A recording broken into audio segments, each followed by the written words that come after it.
इस बार अहाना खुद आगे बढ़कर पोल्टू को गिरफ्तार करवाने का फैसला कर लेती है और इसकी सबसे बड़ी वजह है पारो का वह गुस्सा और डर जो सालों से उसके अंदर दबा हुआ था।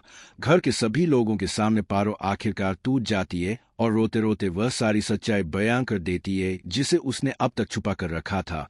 पारो बताती है कि कैसे शादी के बाद से ही पोल्टू ने उसे मानसिक और शारीरिक रूप से प्रताड़ित किया।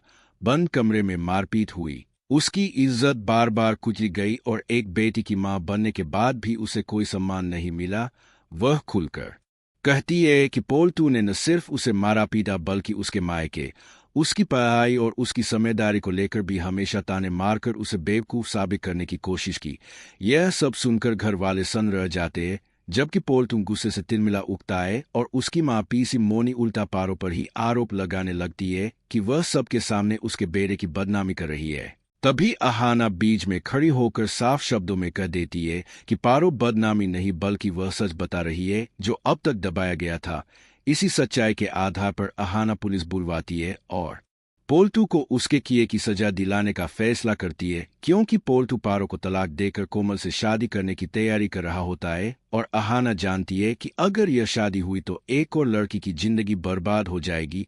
इसलिए तलाक से पहले ही पोल्टू को गिरफ्तार कर जेल भेज दिया जाता है। जेल जाते ही पीसी मोनी बौखला जाती है और हर हाल में अपने बेटे को बाहर निकालने की कोशिश करने लगती है, लेकिन अहाना साफ कर देती है कि जब तक पारो को यह भरोसा नहीं हो जाएगा कि पोल्टू सच में बदल चुका है तब तक वह कोई मदद नहीं करेगी। यहीं से कहानी में सबसे खतरनाक मोड़ आता है जब पीसी मोनी अपनी ही पोती को किडनैप करवाकर पारो को धमकी देती है कि अगर बेटी चाहिए तो पोल्टू को जेल से बाहर निकलवाना होगा।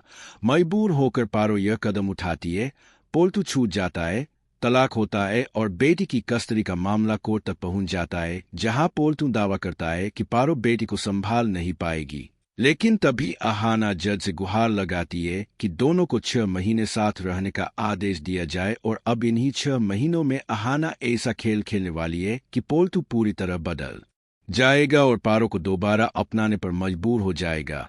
हालांकि पोल्टू सुधरेगा या नहीं यह तो वक्त बताएगा, क्योंकि उसकी मां पीसी मोनी अब भी खामोश नहीं बैठने वाली और अहाना की नौकरी तक खत्म करने की साजिश रचती है। इसी बीच अहाना अपने ऑफिस में करप्शन के खिलाफ पहला प्रैक्टिकल कदम उठाती है और बिना किसी को बताए सरप्राइज इंस्पेक्शन के लिए एक प्रोजेक्ट साइट पर पहुंच जाती है, जहां उसे साफ सबूत मिलते हैं कि फंड्स का गलत इस्तेमाल हो रहा है और कमीशन का पूरा नेटवर्क नीचे से ऊपर तक फैला हुआ है।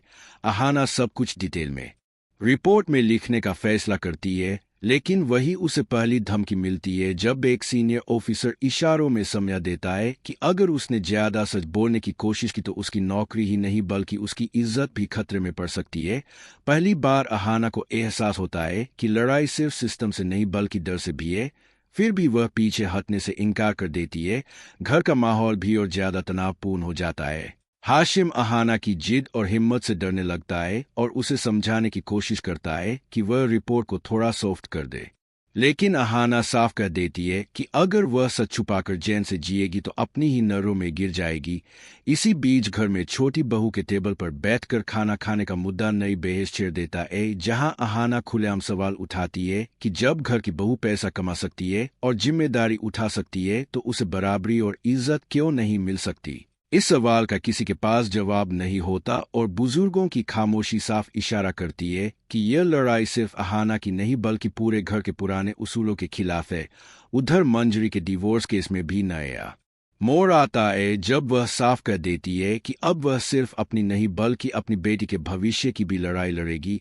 उसका यह फैसला घर के मर्दों के लिए झटका बन जाता है और अहाना चुपचाप मंजरी का साथ देने का मन बना लेती है। यही से घर की नाइंसाफी और ऑफिस की बेईमानी एक दूसरे से जुड़ जाती है। एपिसोड के आखिरी पलों में अहाना अपनी रिपोर्ट पर साइन कर फाइल सबमिट करती है, लेकिन जैसे ही वह ऑफिस से बाहर निकलती है उसे महसूस होता है कि कोई उसका पीछा कर रहा है। कैमरा उसके चेहरे पर जूम करता है, जहां डर और हिम्मत दोनों साफ नजर आते हैं। वही पैरेलल सीन में हाशिम को एक फोन कॉल आती है जिसमें बस इतना कहा जाता है कि अपनी बीवी को समझा लो वरना सिस्टम खुद समझा देगा। और इसी सस्पेंस के साथ एपिसोड खत्म होता है, जहां सवाल यही रह जाता है कि अहाना अपनी ईमानदारी की कीमत